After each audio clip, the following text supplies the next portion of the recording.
오늘 말씀은 여러분들이 너무나도 잘 아시는 말씀일 것입니다. 오늘은 믿음에 관해서 같이 생각해 보고자 합니다. 믿음이 어떻게 하면 많이 자라는지 한번 생각해 보셨습니까? 아무 일도 일어나지 않으면 믿음은 자라지 않습니다. 우리 사모가 예전에 기도를 많이 하고 했는데 응답은 많이 받았지만 뭔가 체험적인 게 없으니까 나중에는 믿음이 성장하지 않는 것을 보게 되었습니다. 자, 여러분, 우리나라에 많은 절들이 있어요. 국립공원에 가면 절이 있는데 제가 볼 때는 조금 지금도 이제 속리산이나 주황산이나 이런 데 보면 큰 절들이 있는데 다 돈을 받아요. 그 기도원마다 돈을 받고 이렇게 합니다. 초창기에는 돈을 받지는 않았을 것이에요. 이러는 것들이 어떻게 보면 그들의 종교를 조금 더 믿음을 갖지 못하게 하는 요인 중에 하나라는 것을 안다면, 제가 만약에 불교의 대포나 아니 기도를 한다면 무조건 돈 받는 것을 없앨 것입니다. 왜냐? 사람들이 마음껏 들어야지 거기에 뭐 불상을 보든지 하면 보니까 믿음이 생긴단 말이에요. 또 기도원도 많은 사람이 와서 뭐 병자도 오고 뭐 노숙자도 오고 해서 그들이 변화되는 것을 눈으로 보일 때 사람들은 믿음이 자라는 것이에요. 그래서 우리나라를 보면, 시골을 보면 항상 당산나무가 있었습니다. 여러분 시골에 당산나무 있습니까? 근데 그 당산나무가 거의 마을 입구에 있단 말이에요. 사람들이 예수를 믿지 않는 사람은 거의 항상 하면서 거기에서 경건한 마음으로 그 나무를 보면서, 수천 년 된 이 나무를 보면서 뭔가 본인들이 믿는 산신이나 누구에게 갈 때마다 소원을 빈단 말이에요. 근데 그 소원이 계속해서 빌다가 어떤 소원이 이루어지면 이 사람은 당산나무를 생각할 때마다 그 믿음을 굳건하게 갖는 그런 게 된단 말이에요. 그래서 예수 믿는 사람이 어떤 마을에 들어가서는 가장 먼저 해야 될 일 중에 당산나무를 없애는 것이 큰 일일 수 있는 것이에요. 당산나무가 없으면 사람들이 그게 믿던 그런 신앙의 대상이 잘려짐에도 불구하고 자른 사람이 아무 저주나 이런 걸 받지 않으면 그거보다 더 큰 신이다라고 생각해서 믿음을 갖는 것입니다. 자, 일본이 왜 신앙적인 성장을 이루지 않느냐? 그들은 삶에서 주변에 불상이나 또 자기 조상들을 주변에서 믿기 때문에, 의지하기 때문에 그것이 있는 한 항상 예수를 믿는다 해도 그것에 대해서 온전히 해결되지 않기 때문에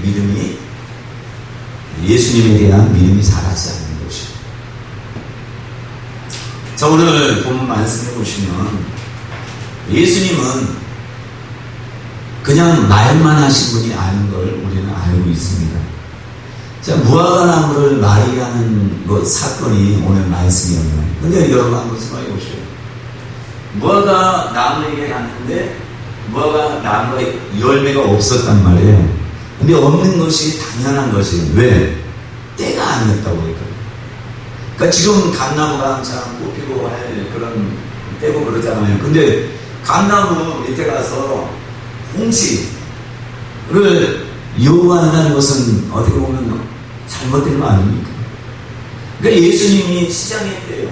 시장에서 큰 무화과 나무가 있는 거 보고 그곳에 갔는데 열매가 없음을 보고, 근데 뒤에 분명히 말씀에 나와요. 무화과가 열매를 맺을 때가 아니었다고 나온다는 말이에요.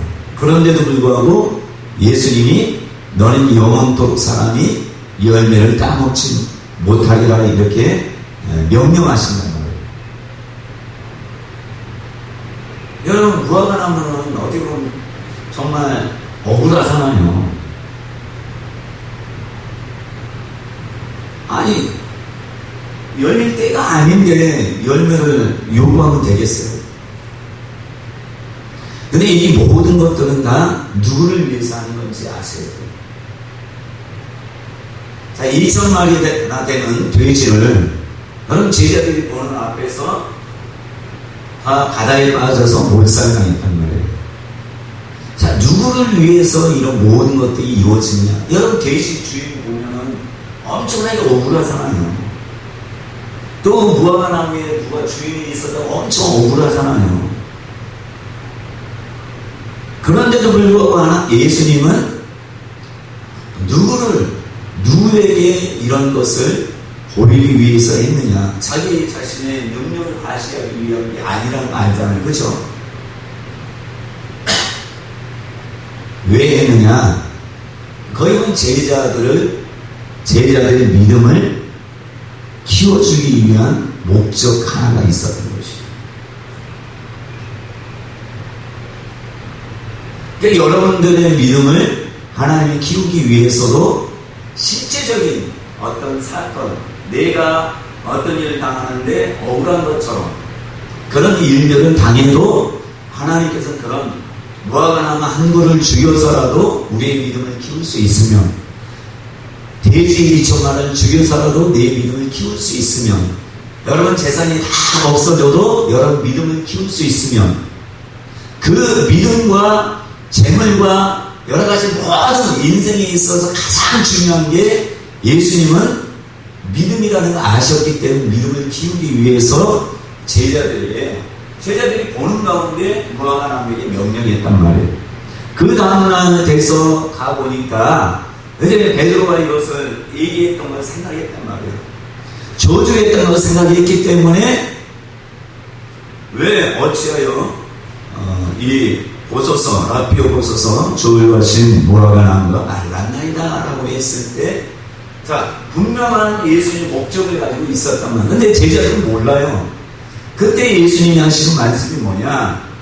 자, 22절에 보면 어떻게 보면 뜬금없는 얘기예요. 무화과 나무 마른 것과 믿음과는 아무 상관이 없는 것처럼 보이지만 제자들에게 교훈을 주기 위해서, 믿음을 키우기 위해서 이 말씀을 한단 말이에요. 예수께서 그들에게 대답하여 이르시되 하나님을 믿어라. 내가 진실로 너에게 이르노니 누구든지 이 산더러 들려 바다에 던져지라 하며 그 말하는 것이 이루어질 줄 믿고 마음에 의심하지 아니하면 그대로 되리라. 이게 뭐예요? 이 산더러 들려 바다에 던져지라 하는 것도 믿으면 된다라고 얘기하셨던 것은 뭐예요? 이 산은 아니지만 이 무화과 나무에게 내가 명령했을 때 그 나무가 마른 것처럼 너희가 무화과 나무뿐만 아니라 이 산뿐만 아니라 믿음이 있으면 모든 게 될 수 있다는 것을 얘기하는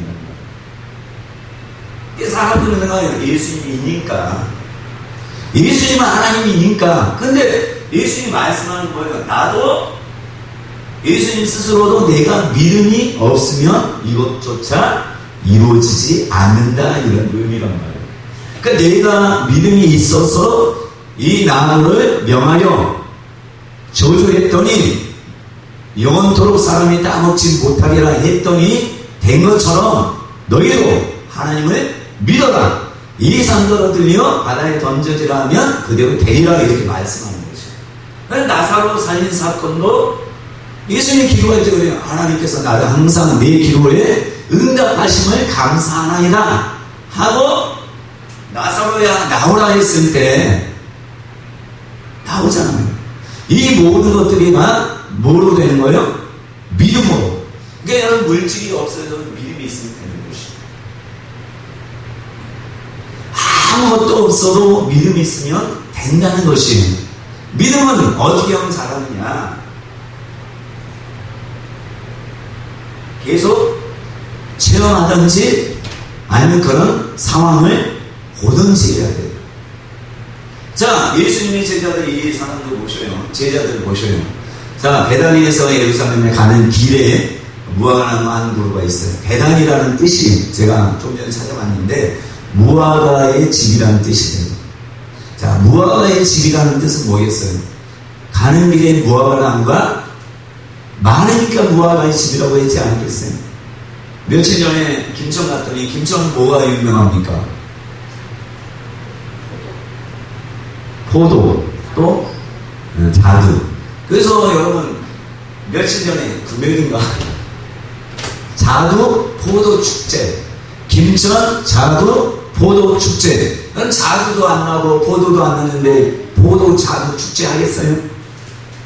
뭐가 나고 하니까 축제를 하는 거예요. 근데 베단이라는 말이 무화과의 집이라는 말이라면 무화과 나무가 많이 있는 동네라는 의미도 될 수 있잖아요. 그건 우리가 생각해 볼 수 있잖아요. 근데 생각해 보시면 조그만 무화과 나무가 아니에요.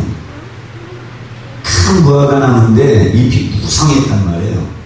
근데 이 나무를 예수님이 저주해서 영원토록 불이째부터 말랐단 말이에요. 자, 예수님이 이제 좀 오면 십자가에 돌아가시고 승천하시고 떠나요. 자, 이들의 믿음은 어떻게 생기겠어요? 자, 예루살렘이 계속 가죠.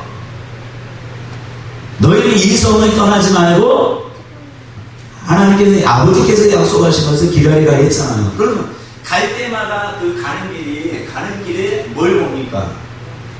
여러 개의 무화과 나무가 있는 걸 볼 텐데 거기에 자, 여러분 가다가 제가 오늘 아침에 오면서 물어봐요. 사모한테 은행나무가 이렇게 쭉 많은 은행나무가 있잖아요. 우리 구미에 가로수 은행나무가 많잖아요. 근데 굵직굵직한 은행나무가 있는데 한 그루가 완전히 뿌리에서 이파리까지 다 말랐어요. 겨울에는 모르겠지만 봄이나 여름에는 다른 나무 무성한데 그 나무는 무성하지 않아요. 근데 예수님의 말씀을 듣지 않는 사람은 왜 저런가 하고 의심하고 그냥 저 병들어 죽었구나 이렇게 생각하지만 예수님의 제자들은 어떤 생각하겠어요? 그곳을 지날 때마다 예수님이 말씀하는 걸 기억하는 거예요. 하나님을 믿어라. 너희가 이 산더러 들여 저 바다에 빠뜨려 던져지라 해도 그대로 믿고 의심하지 않으면 되리라 하는 말씀을 계속 마음에 새겼을 거예요. 근데 예루살렘 성에 가다가 거짓 안진뱅이를 봤을 때도 가다가 저 나무를 볼 때마다 예수님을 떠났지만 그 나무를 볼 때마다 믿음을 계속 믿음을 생각할 거야. 예수님이 무화과나무도 믿음이 있어서 이렇게 명령해서 말랐는데 우리에게 그런 말씀하셨지. 이 산더러 들려 바다에 던져지라. 그대로 믿고 의심하지 않으면 된다고 했다. 이런 말씀을 예수님 말씀을 계속 갈 때마다 그거 보면 그 말씀이 생각나는 거예요. 그 믿음이 자라겠어요, 안 자라겠어요? 자라겠어요. 그러니까 안진뱅이를 봐서도 믿음이 기도가 충만하고 하니까 그냥 보고 한 게 아니라 그 말씀대로 명령하니까 예수님이 명령했잖아요. 그러니까 베드로도 어떻게 합니까? 내게 은과 금은 내게 없거니와 내게 있는 나사렛 예수 그리스도 이름으로 일어나 가라 했더니 어떻게 돼요? 믿음이 자라죠. 그러니까 여러분들의 믿음이 자라는 이유는 계속해서 그런 말씀에 대한 체험의 경험들이 있어요. 그냥 얻어지는 게 아니에요.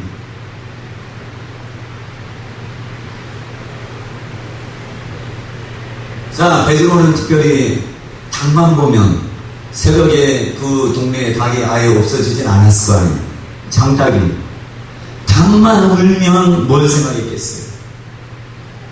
내가 예전에 예수님을 저주하고 부인했던 걸 생각할 거 아니에요. 닭만 울기만 하면, 닭이 이 세상에 없어지지 않는 한 그걸 생각하고 힘들고 어려울 때마다 예수님 십자가에 달리기 전에 내가 그렇게 배반하고 했는데, 왜 어떤 곳에 갈 때마다 믿음이 닭 소리만 들리기만 하면 믿음이 자라는 거예요. 자, 우물가에 가기만 하면, 이스라엘에 우물이 많지 않을 거 아니에요. 우물가에 가기만 하면 뭘 생각하겠어요? 사마리아 여인하고 얘기했던 내용 그 후에 그잖아요. 내게는 먹을 양식이 있다. 먹을 양식을 가져왔는데 우물가에서 예수님 먹을 양식을 제자들이 가지고 왔는데 그걸 먹지 않고 내게는 먹을 양식이 있다. 이렇게 말씀하는 것을 항상 기억할 거 아니에요. 그러니까 하나님은 저와 여러분들에게 그런 믿음을 그냥 책상머리에 앉아서 이렇게 키우기를 원치 않아요. 실제적으로 여러분들이 살면서 우리가 미래를 보지 못하기 때문에 불안하고 어떻게 해야 될지 모르지만 믿음이 자라기 위해서 앞이 캄캄하게 막히는 그런 경우들이 많다는 걸 아셔야 돼요. 그래야지 우리는 믿음이 자라요. 여러분이 예수님이 가실 때 예언적인 은사가 없겠어요? 바다에, 갈릴리 바다에 기도하면, 야, 오늘은 풍랑이 있으니까 오늘은 가지 말자. 기상예보가 좋아가지고 태풍 오면 뭐라요? 밖에 외출하지 마세요. 뭐 이렇게 얘기할 거 아니에요, 지금 같으면. 그럼 예수님이 그거 모르겠어요. 풍랑 올지 태풍이 불지 모르겠어요. 그런데도 불구하고 어떻게 합니까? 가기 전에는 풍랑이 없어요. 그러니까 제자들은 얼씨구도 다 풍랑하는데 갑자기 바람이 몰아치면서 그때 예수님은 주무시고 계셨단 말이에요. 그러니까 막 몰아치고 막 물이 배에 들이치고 하니까 어떻게 돼요? 예수님은 알 수도 있단 말이에요. 그런데도 불구하고 우리가 죽게 되었으니 막 깨울 때도 가만히 계세요. 왜 그렇습니까? 믿음은 알면서 훈련하는 게 아니란 말이에요. 믿음은 체험하면서 막 낭떠러지, 만약에 앞길이 캄캄한 이런 상황 가운데 하나님은 맞닥뜨려서 피안을 길러주시고 감당할 수 있도록 하신다고 분명히 얘기했잖아요. 그러니까 믿음이 없으면 어떻게 되는 사람? 하나님 원망하게 되고 불평하게 되고 하나님 왜 나를 몰라보십니까? 이렇게 되는 것이죠. 그러나 이런 경험들을 계속 하니까 예수님의 제자들이 점점 더 믿음이 커지는 거예요. 그래서 그때는 풍랑 가운데 있을 때는 그러나 예수님이 하신 말씀이 책망이에요. 왜 이렇게 믿음이 없느냐라고 책망하세요. 그래서 저와 여러분들이 어려움 닥치는 것을 어려움 닥치고 조금 힘든 것들을 여러분 믿음을 자라게 하는 하나의 가장 큰 하나님의 훈련이다 이렇게 생각하면 좋을 것입니다. 저도 처음 붐이 왔을 때 부이 많이 됐다고 했잖아요. 그럼 믿음이 자라겠어요? 제가 볼 때는 믿음보다는 교만이 많이 자랐을 것 같아요. 근데 목회하다 보니까 막 풍파도 많고 막 눈물도 흘리고 이거 정말 접어야 되느냐, 정말 하나님이 그냥 나를 목회를 그만두게 하면 안 되나 이런 생각까지 그런 과정들을 막 겪는 것이에요. 그래서 다윗은 뭘 합니까? 내가 고난 당하기 전에는 하나님의 법을 제대로 몰랐는데 고난 당하고 나서야 하나님을 알게 되고 하나님의 율법을 알게 되는 날이다 이렇게 말씀합니다. 다니엘 같은 사람은 사자굴에 들어가도 뭐가 있어요? 믿음이 있잖아요. 그러니까 믿음이 있으니까 생명에서 하나님이 건져주시잖아요. 능히 구원하실 줄 믿었단 말이에요. 뭐 사드락, 메삭, 아벳느고도 여러 가지 고난들을 겪었지만 여러분 전쟁 가운데 포로가 돼서 잡혀가면 언제 죽을지 모르지만 그 하나님을 계속해서 의지하고 하는 그런 체험들, 믿음의 체험들을 계속해서 해서 믿음이 자라니까 위에 어떤 위치에 있을 때 그때 변기하지 않고 끝까지 믿음을 포기하지 않잖아요. 그러니까 고난, 제가 볼 때는 고난이라는 되게 믿음의 훈련, 이걸 행하지 않는 사람의 믿음은 장담을 못해요. 왜? 더 큰 어려움이 당하면, 그것도 한도에 당하게 이렇게 조금만 길게 되면 사람이 감당을 못해요.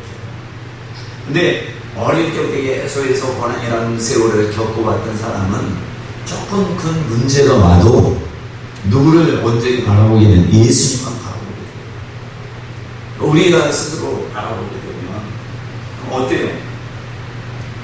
우리의 믿음이 작다 생각하면 내 믿음이 이거밖에 안 되구나 이런 생각할 때가 정말 많은데, 근데 어려움을 겪어보고 하면서 하나님을 의지하는 훈련도 하고 또 여러 가지 지금 되어진 것들 중에 뭐 다 열리지 않았지만 되어진 것 중에 하나님이 허락한 그런 것만 보면 정말 하나님이 나를 얼마나 사랑하시고 얼마나 나를 기뻐하시는 일을 생각하게 되는 것입니다. 어떤 기록 원장을 만났더니 그분이 그런 얘기 하시더라고요. 이런 목사님의 가정에서 목사가 나오는 건 거의 기적이다 얘기하네요. 저희 아버님도 예수를 어릴 때 안 믿었고 어머니도 예수를 모르고 그 동네 자체도 예수를 모르는 동네, 교회도 없었던 동네예요. 그런데 제가 예수만 믿을 뿐만 아니라 주의 종이 됐으니까 그 기도 원장은 많이 조금 기적과 같다 이런 생각을 말씀하시더라고요. 제가 공무원이 와도 저는 교회에 갈 때 그냥 친구가 서울에 딱 전학 갔는데 친구가 야 내일 교회 가자. 주일 토요일인가? 그래서 그래 하고 그렇게 따라갔어요. 그러면서 계속 교회 다니고 해서 지금 이제 목회자가 되고 또 이 구미 와서 계속 목회자가 되는 삶 가운데 사는데, 그러니까 제 스스로 봐도 저는 뭐 할 줄 아는 것도 별로 없고 아무리 곰곰이 뒤돌아보면 뭐 내세울 것도 없고, 근데 하나님이 여러 가지 고난과 연단통해서 예전보다 제가 옛날보다 믿음이 많이 자랐구나 이런 생각하면서 감사한 거예요. 고난 없이 모든 게 절로 이루어지지 않는 것 같아요. 특별히 믿음이라는 것은. 그러니까 예수님은 정말 지혜로우신 것 같아요. 그러니까 이렇게 막 책상머리에 앉아서 가르쳤으면 그 사람이 지식적으로만 제자들이 했을 텐데 직접적으로 그 주변에 있는 것을 가지고 다 한 거예요. 그러니까 제자들이 죽을 정도가 될 정도, 그리고 아예 포기할 정도까지.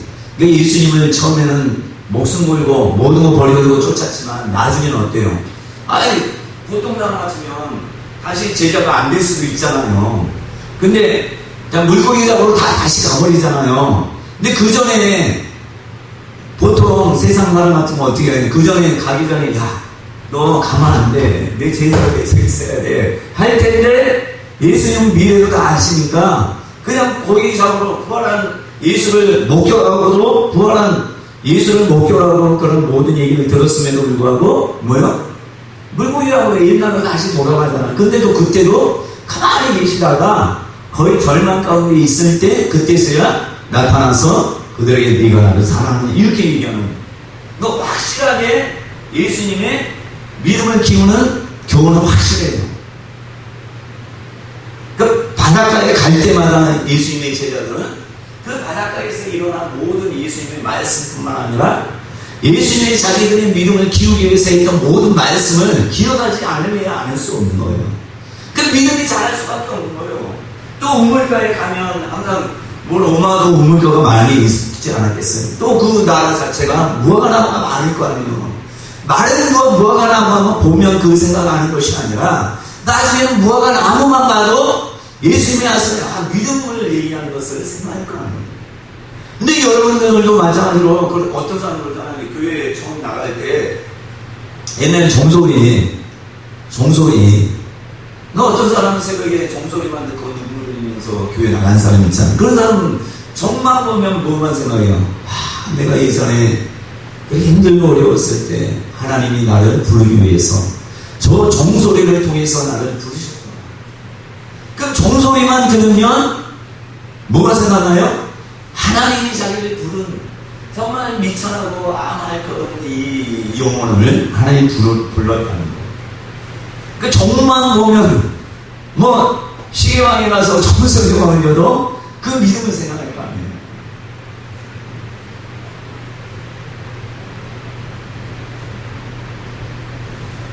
얼마나 우리에게 하나님이 꼭 성경을 통해서 우리에게만 가르치는 것보다 실제적인 삶을 통해서 우리에게 뭔가 말씀하고 있다는 것을 우리는 알잖아요.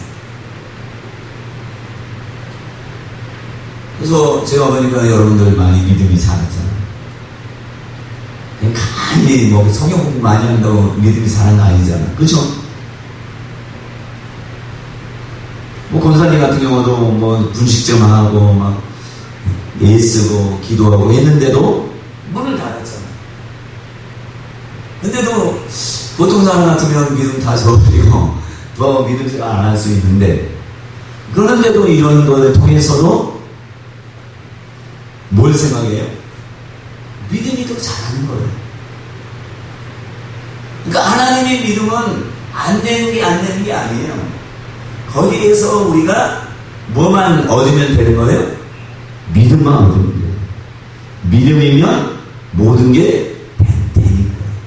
믿음이 없이는 하나님을 기쁘시게 못한다고. 믿음이 없이는 하나님을 기쁘시게 할 수가 없어요. 근데 이 믿음을, 그러니까 보이지 않지만 이 믿음을 키워주기 위해서 하나님은 예수님이 제자들이 그렇게 직접적인 삶을 통해서 믿음을 키워준 것처럼 여전히 목회자는 성경 공부를 통해서 이런 믿음을 키우려고 애쓰겠지만 그것은 한계가 있는 거예요. 또 주변 사람이 어떻고 저떻고 얘기하는 것으로 키워줄 수 있지만 안 그래요. 제가 보니까 하나님이 하는 훈련, 하나님이 여러분들의 믿음을 키우는 것은 확실해요. 근데 여러분들이 상황하다가 어렵고 힘들면서 하나님께 기도하면서 하나님이 한 번씩 도와주고 하는 것을 통해서 그렇게 믿음을 키울 때 그것이 여러분들의 진정한 믿음을 키우는 확실한 방법이 돼요. 근데 지금도 여전히 하나님께서는 여전히 우리에게 직접적으로 관여해서 우리의 가정과 우리 개인과 우리 교회와 여러분 사업처에 직접 관여해서 여러분들의 각자를 믿음으로 잘할 수 있도록 훈련한다는 걸 믿으셔야 돼요.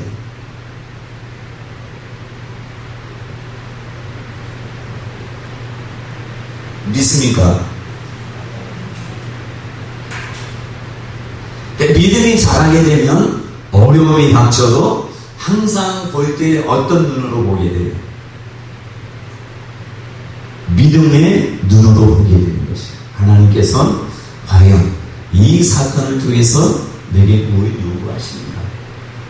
하나님께서 내게 부족한 어떤 믿음이 있는데 이것을 어떻게 통과하기 원하십니까? 이렇게 바라보면 우리가 신앙생활 할 때 다 하나님은 교제가 되는 거예요. 여러분 주변의 사람도 교제가 되고 여러분 일터도 하나님 믿음을 키우기 위한 교제가 되고, 다 그렇잖아요. 우물도 교제죠. 풍랑도 교제도, 배도 교제죠. 또 닭도 교제죠. 무화과 나무도 교제죠. 다 교제잖아요. 뭐 하기 위한 교제예요? 믿음을 키우기 위한 교제란 말이에요. 그러니까 저와 여러분들이 신앙생활 할 때 그것을 생각하고 그냥 하나님이 없다 생각할 것이 아니라 하나님도 여전히 우리와 함께 하시고 또 우리의 믿음이 연약하는 굳세게 하기 위한 목적으로 이런 모든 것들이 우리에게 허락되었다 이렇게 생각하고 신앙생활 하신다면 다 감사할 이유가 되는 것입니다. 안 그랬으면 다 치워버렸겠죠. 그냥 하나님이 천국 데려갔겠죠. 안 그렇습니까? 하나님이 허락한 거예요. 모든 거.